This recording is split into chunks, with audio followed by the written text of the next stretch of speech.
Hello, everyone. Thanks for coming. Sorry I was a few minutes late, but happy to be here. And today I'm going to be presenting about augmenting static analysis.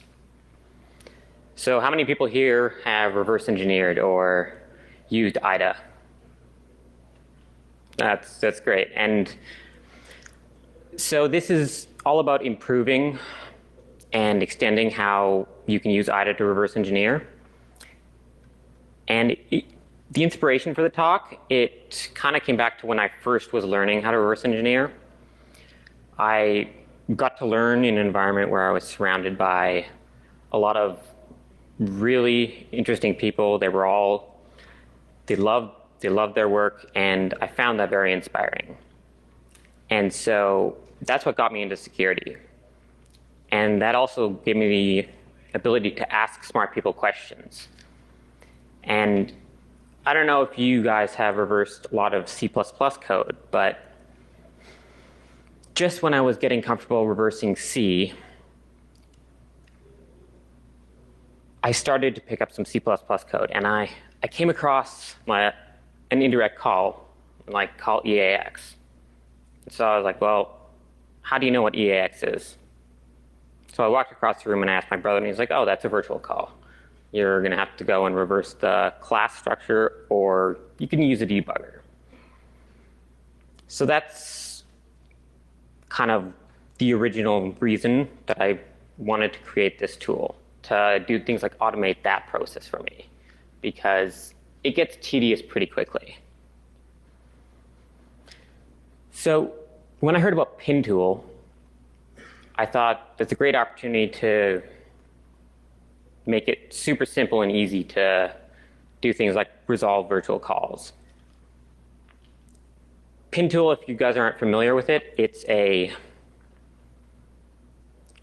tool for binary instrumentation. Now what that means is they're just going to modify a program at runtime. So it allows you to insert your own code. Ablation is a tool that I built on top of Pintool that extracts information from the process as it runs. And it was designed to simplify the process of reverse engineering, to take the headaches out of trying to reverse class structures when you're not even sure if you want to yet.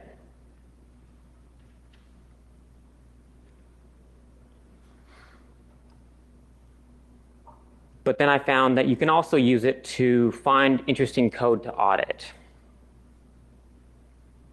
And this I'll get into later, but I call it ablative fuzzing. And essentially, it's trying to find interesting code using existing samples out there. Now, where is it useful? As I mentioned before, it's useful with C++, especially if you're newer at it. You can feel a bit overwhelmed if, say, for instance, you're dealing with MS-HTML. That has 78,000 functions in it. Or Chrome Child, that's 202,000 functions. Where do you even start? So if you're new on or dealing with something like MS-HTML or Chrome Child, it can be a bit of a pain. It can be a little overwhelming. So using Ablation, it kind of gives you the illusion that you're in control. So it's a little motivating. You kind of have a little bit of guidance, and you don't have to worry about every little virtual call out there. You can use existing samples to get yourself going. So here, if looking at this slide, can anyone have a clue what this does? I don't. But you could probably go through, reverse the class structure, and figure it out. Or using Ablation, you can really quickly resolve those calls, and then it looks something like this. Well, now we have some context. We kind of have an idea of what it does. It's dealing with polygons and triangles, rectangles, etc., but we're dealing with shapes there. Something also that's great is when you resolve virtual calls, it creates you interactive cross-references in IDA. So you can actually look at the cross-references to a call that you would not be able to before. And it will show up in the graph view, etc. So it extends the interactivity of IDA. Now, to use Ablation, it's actually super simple. You just give it a module that you're targeting, and you let it go. And then you have to go and run through some samples, exercise the code. Thank you. Now, what information can we gather at runtime? We could do things like save control flow data that we can look at later. That's the basic blocks that get executed. The frequency at which they execute. The virtual calls and their targets. We can do things like identify interfaces that are being called externally. I'll get into how that works. And once you have all this information, you have to use it for something, otherwise what's the point? I imported it into IDA using a script. So it's very portable. You don't have to have any extra tools. You don't actually have to run any code on your system to use it properly, which I really like, because running random code, well, we are in the security industry, right? This is a snapshot of it gathering control flow data. Now, this is a Firefox in the background, and this is Ablation printing it out. So these are all basic blocks that are getting executed. Here's a virtual call that has been resolved. And this is a virtual call that was to an external module. Now those you can't really resolve in IDA, but it fills in the comment saying exactly what call it is, which is very useful. Now at runtime, this is kind of key here. The first time a basic block executes, we save that, but only the first time. If you tried to save every basic block every time it executed, you'd end up with an enormous amount of data, and I doubt it would be very useful. But by doing only the first basic block, we can do things like create a set of basic blocks that are tied to a sample. So sample A maps to a set of basic blocks within the module. And we're essentially looking at a subset of the total basic blocks in the module. But you can use this to compare samples and see if they actually do something new. And when you import the information into IDA, it ends up looking a lot like this. The green highlighted sections are basic blocks that have been exercised, and you can see it jumped over that one. And off to the right, you can see some virtual calls there that have been resolved. Now, I went through a bit of a process trying to choose the colors for how to represent it. What I found was if you picked annoying colors, staring at it for hours, well, that gets irritating. So you want to pick something that's kind of passive, not really going to distract you. And that way, after a while, you start to absorb the information just as you're reversing in IDA. And you don't even need to think about it. So it may seem like minutia at first, but it's important not to annoy people, right? Now, when it comes to actually resolving virtual calls, the way that I do it is instrumenting the process for every indirect call instruction. I maintain a list of the observed targets. So if you have, well, here we have four different calls that have been resolved. Or sorry, 4 different targets. And we also know now that there's 4 different types there. We can infer that they're all related. And we save this information as the process executes by running different samples. So we can tell if a sample is using a specific type of object and kind of where samples differ. Now, every time that virtual call does get executed, we look at the previous list, and if it's already in the list, we just ignore it. But if it's new, we save it. So I think I'm going to show you guys real quick here just how simple it is to use the tool. And in order to do that, I'm just going to go through the whole process of downloading Pintool and running a sample and then importing it into IDA. Now, has anyone here used Pintool before? Pintool, it's great. It's really easy to use. I really like it. There are some alternative products. I know of Dynamo Real, and I think there's another one I forget. But there's a few out there that you could use for the same purpose.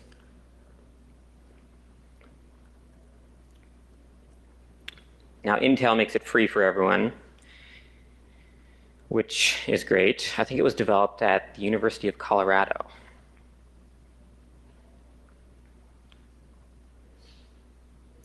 Let's see here.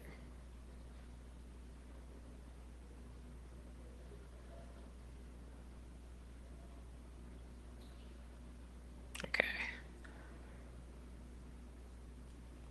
So when that's done downloading here, well, I actually have it already set up in the VM. So you can go there, you grab it, you extract it in the VM, and then you copy in just the module. Now, this module, you can get it. It will be signed, but I suggest you build your own. Pretty simple. We're not going to go through the process, but once you have the module there in the VM, I'm going to run it against Internet Explorer. And we're going to look at, do you guys remember VML? Microsoft's vector graphics library. So it's pretty much like it, I think it's long dead, but it is still supported. There have been a few bugs in recent years, and it was like they wanted to compete against SVG. And then Microsoft went and added SVG support to IE, so VML is a little bit deprecated, which makes it a good example here. So you just have to specify the tool and then the module. The module's name is VGX, and then a double dash for the process.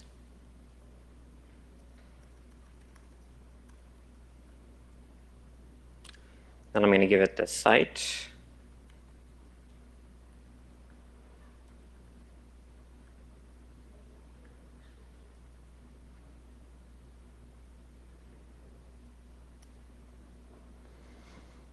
And we'll let it go. Now what we're going to see here is Internet Explorer load.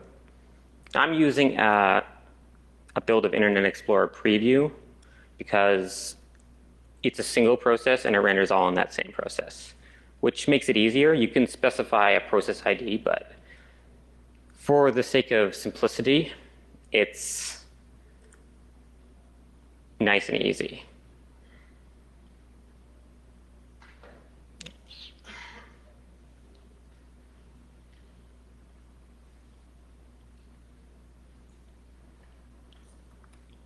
So now I'm running the samples off of a virtual machine here. So it's a Linux server.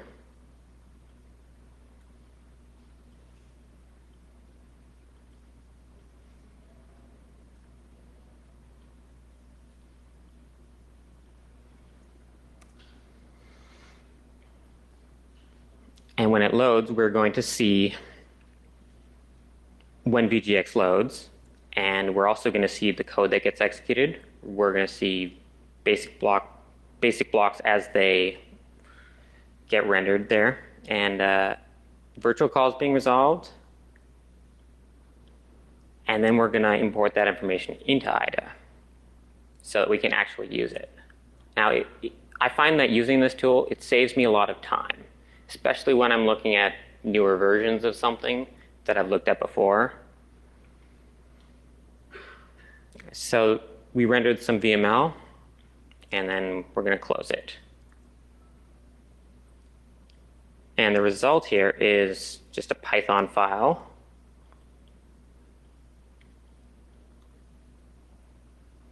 That when we have IDA open, so right now we can see on the left all the functions in here. Now running this file here, I'll show you briefly what it looks like.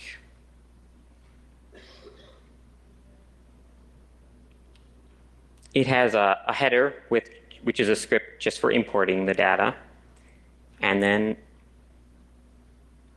it just scrolls through all the different pieces of data to import. Now, when I run it, it'll probably take a few seconds, and the result is now we can see the code that got executed. Consider that most of the code that runs is things that is going to be shared by a lot of samples. So if we run a really simple sample, just like the most basic one, draw yourself a circle. It's going to show us the code that's involved in drawing a circle. But that's also going to be involved in drawing, say, a path or fonts. That code isn't going to be very interesting to audit. What you can do is if you diff the two, say we render that circle and we render, say, a text path, and then we find the code that is exclusive to the text path, well, now we know we can start auditing this, and we're going to be looking at code that's relevant.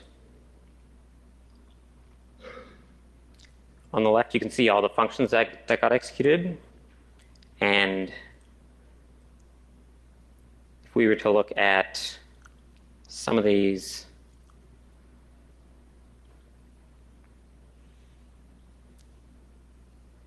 there we go. Okay, so this virtual call here,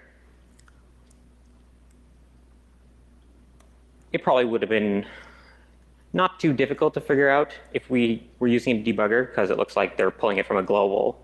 But if you're new out or you haven't reversed C++ in a while, it's a pain in the ass, and you might just not want to do it. Motivation is key when you're reversing, because you have to want to do it. We can look at these. We can look at cross-references to it.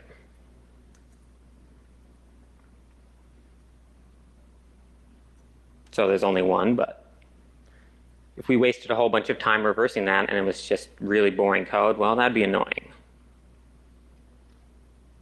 But just very simply, we were able to pull all this information out of the process, and now we can use it in IDA. And I really love the portability of it, the fact that you can run it in a VM and you don't actually have to run any code on your system. So that's briefly how to use it. There's another demo later that shows it a little bit more in depth. Now, how Ablation augments static analysis, we've already discussed this a little bit, but it avoids the tediousness and things that can be automated. Well, they should be automated. It adds context by showing you what calls are operating on which data, and that allows you to understand quicker what you're looking at. If you don't have symbols, sometimes it can be really hard just to get started, figure out, okay, well, what's this actually doing? But if I can see all the other places where this code is used, if I can compare a couple of samples and then add some context to it. Then you can actually get going and start to understand what you're looking at. And that's where you gain traction. Now, it improves the interactivity of the IDB, cross-references. It's actually quite useful because if you find code that might be vulnerable, it's annoying to go and try and find every place where this code has been used. But if you can just look at the cross-references and check for, say, a size comparison, well, that would really speed up the process of assessing whether it is a problem or not.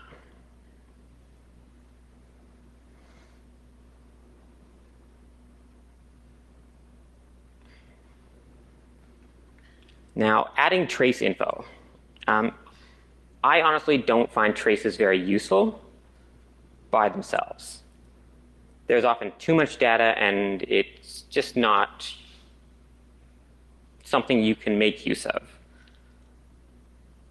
You can use it as a trace, but that wasn't the original intention. The trace info is displayed there to help the user understand the flow of data and the flow of code. And if you actually think about what's shown, that also includes what's not shown. So you can see that if you have a feature here and it has chunks of code that was never executed, but you ran your test samples over it, well, why wasn't that code executed? Maybe it's an undocumented feature, or maybe it's an incomplete sample set that you're using for your development. A good example would be a media codec. So you have code for processing an MP4. But your test samples, they're not going to be massive files, I imagine. They're probably going to be a meg or two, because you don't want to lug these things around. But what if your codec treats like a streaming 4 gig file differently than a 1 meg file? Because the 1 meg file will be downloaded before you even know it. But if you're streaming 4 gigs,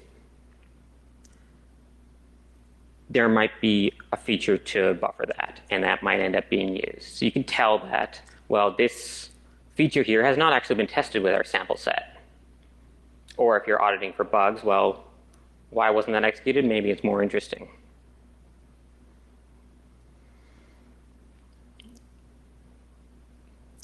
You can also do things like infer inheritance info, determine that things are related to each other, and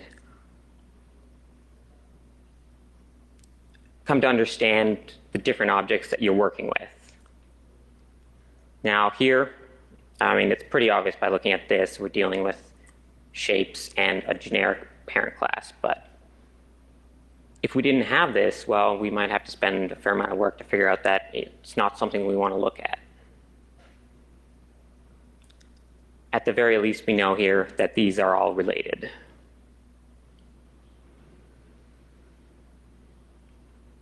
So now, observing live execution, this is kind of a fun little thing that I did that turned out to actually be a little bit useful. But when you observe something on a computer, it always ends up looking like the Matrix.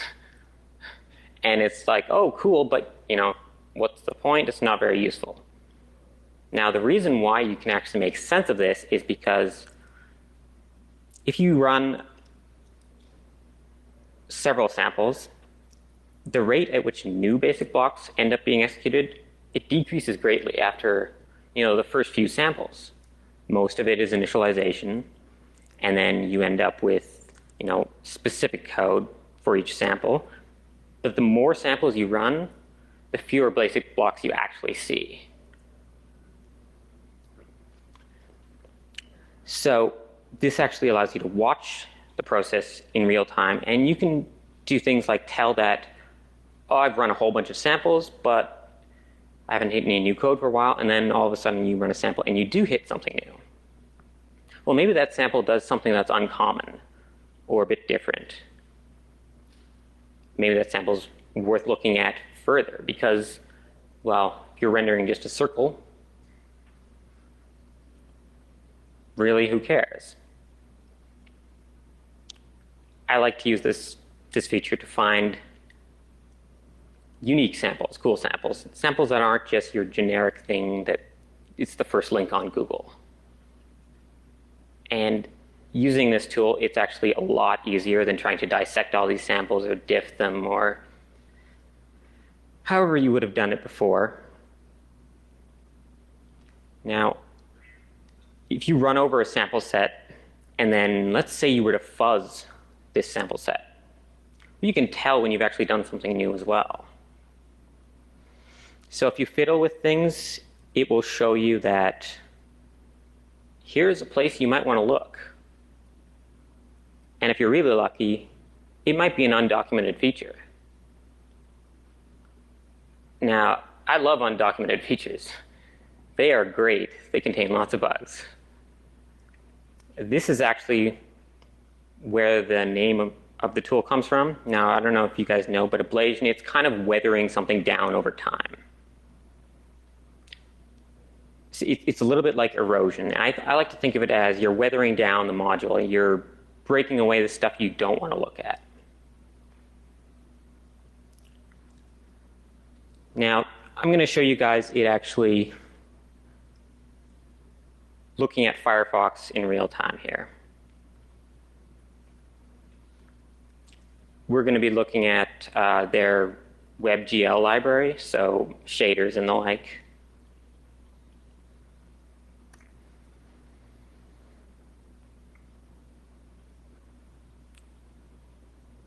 So we can see all the modules that get loaded. I added the verbose flag. Usually that's not there, but it's nice to see. We can tell when our module gets loaded, and we're going to run it through a few samples. And you guys are going to see that the basic blocks, they decrease when we run more samples because, well, they're quite similar in the terms of code they execute. And you'll actually be able to recognize names of functions and, well, maybe that's something I want to look at. Or no, that's boring.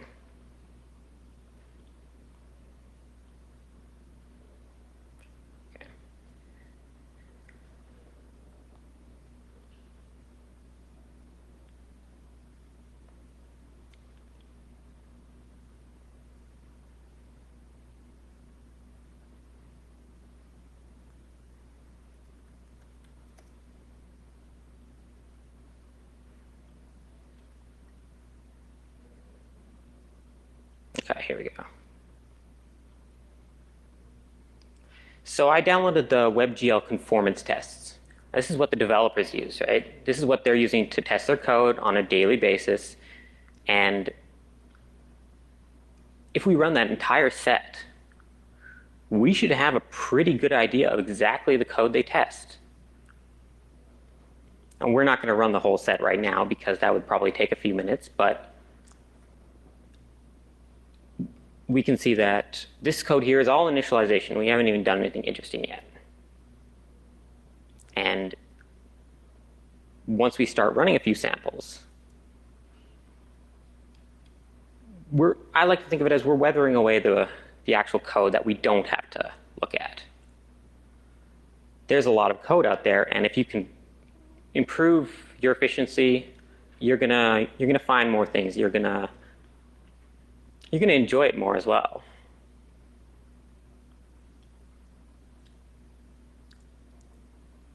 So we're going to run this first sample set. It looks like they're looking at attributes, but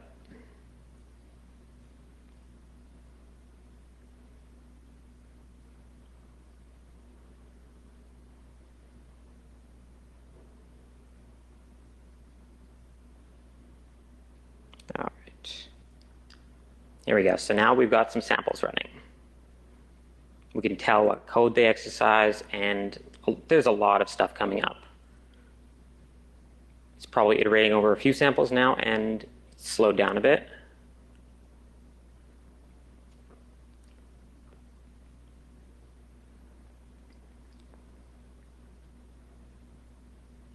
Now this little box here, it's for changing the color that you're shading things in with, right? Because we've run the initialization code, maybe we want to color that in as gray, so it's not so interesting. Maybe we want to color in code that's related to specific shader features as another color, so that when we're going over it, we can say, oh, I know where that's from. So to show you guys, I'm just going to change the color to a blue. Now all that actually does is it adds one line to the script so it changes the color, and anything that comes after that, well, it will be shaded in like that. So now we run a few samples.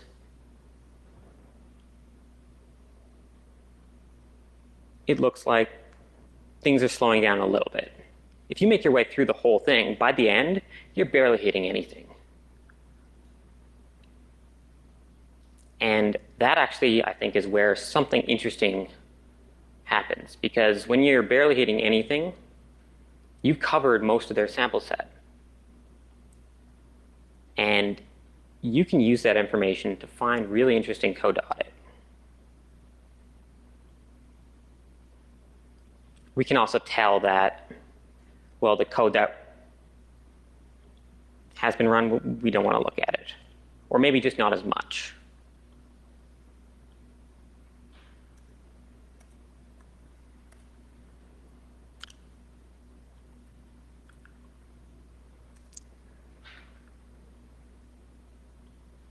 Now, when we run it, you'll see certain features have been exercised, certain ones haven't, but this is where the fuzzing comes in. Now, it's a term that I call ablative fuzzing.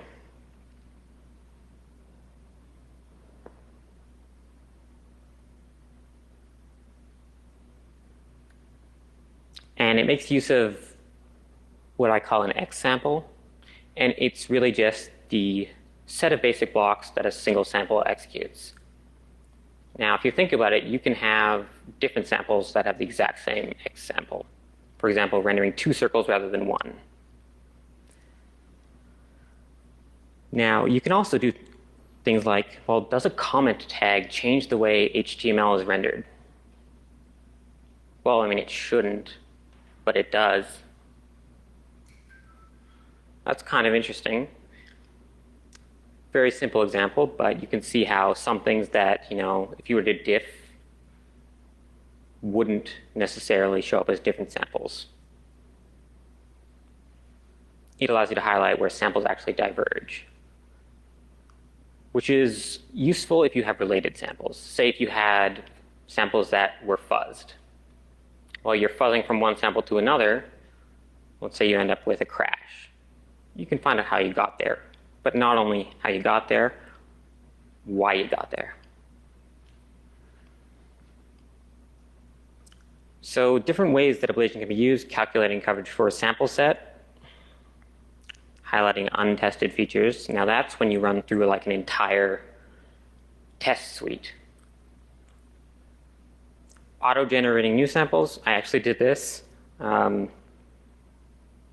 It worked out pretty well, but I wasn't looking to generate actual test samples. I was looking to generate samples that get me to certain areas of code.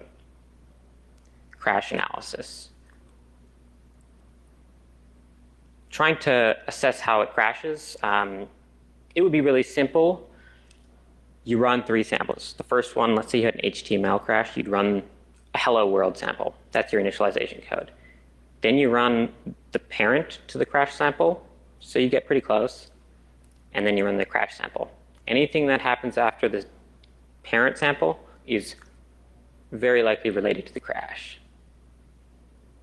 And I've used it to figure out why programs are crashing really quickly, when sometimes if you have a fuzzed sample, it can take you ages. Determining which code processes specific data, like SVG in Internet Explorer. Capture the flag. Does anyone here like playing capture the flag. Yeah. So capture the flag, I've actually used it to breeze through some samples because in capture the flag, a lot of the times, there's just extra code around it that never gets run. Well, you can see exactly what gets run and decide where you want to go on. Exploit analysis.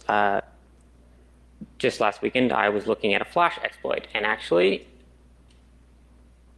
what I thought was going on, I realized wasn't quite accurate when I saw a virtual call resolve to both something in Flash and virtual protect. Well, that's pretty odd. Turns out they just corrupted a pointer and used Flash functionality to call virtual protect. So now ablative fuzzing is fuzzing what not to audit. Now, why do people audit? It's how you find the good stuff. Why do people fuzz? A computer can work while you sleep. I mean, that's a pretty great idea. Researchers tend to prefer one or another. I've always been an auditor. But I think a combination of the two could be even better than just one alone. Take, for instance, if you try to hide a bug in one slide, well, anyone's going to find it. But if you hide it in 100 slides, well, that's a little different.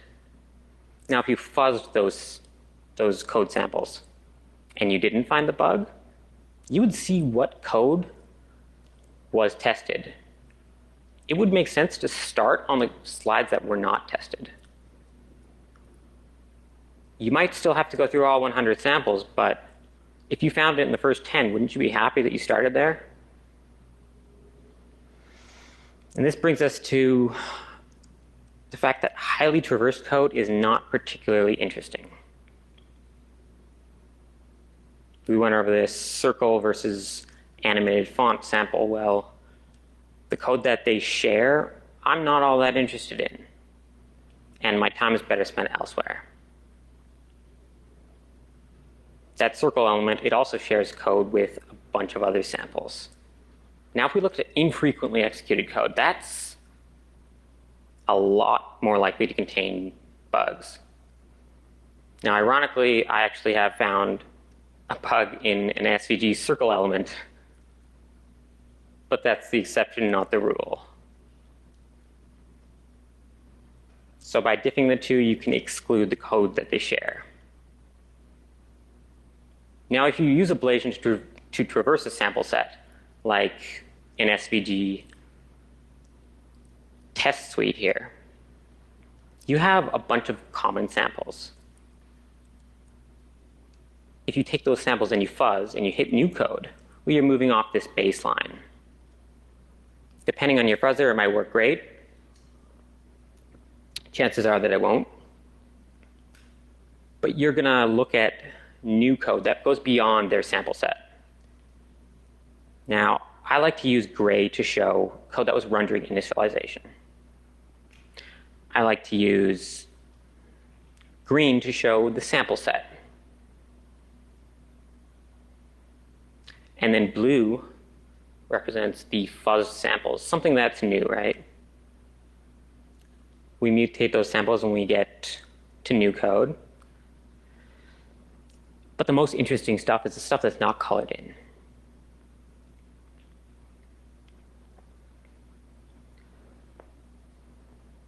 It's adjacent to the stuff that's colored in, especially adjacent to the fuzz samples. This code, it's not really tested out there. You got to it through some sort of a mutation, but their entire test suite doesn't touch it. This code's going to be less scrutinized. Maybe it's untested, undocumented, or experimental. But the SVG test suite didn't hit it, which means they haven't been testing this code. This code here specifically, it's from MS-HTML's SVG rendering. Now, I don't know exactly what this does, but I fuzzed it and hopped over this. Well, this call here interests me. I'd like to know what that is. If you're looking at C++ code, you can also include methods from other classes there that are colored. So to summarize, it's excluding code to audit. We're fuzzing to find code not to audit. And then we can go and actually look at the code as, because I don't think you're ever going to replace people. So you can use things like a genetic algorithm to find cool code to audit. Now, what can we take away from this? Honestly, I find myself using this tool because it saves me time. And it's easy to use. So I hope you guys will give it a try, but it doesn't do the interesting work for you. It might help you get there.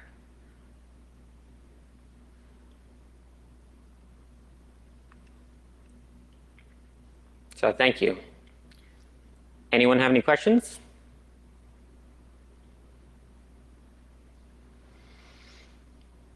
Yeah.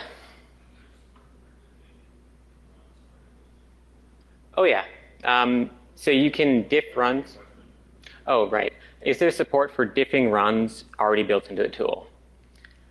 The simplest way to do that is to perform, like run one sample, then just change the color and run another sample. You could run 2 different samples and diff those, no problem, but the support is there. You won't have to go into it manually. Thank you. Yes? So this tool looks a lot like the dye plugins that were introduced to Recon last summer. Are you familiar with that? No, I haven't. Sorry, it's called the dye plugins?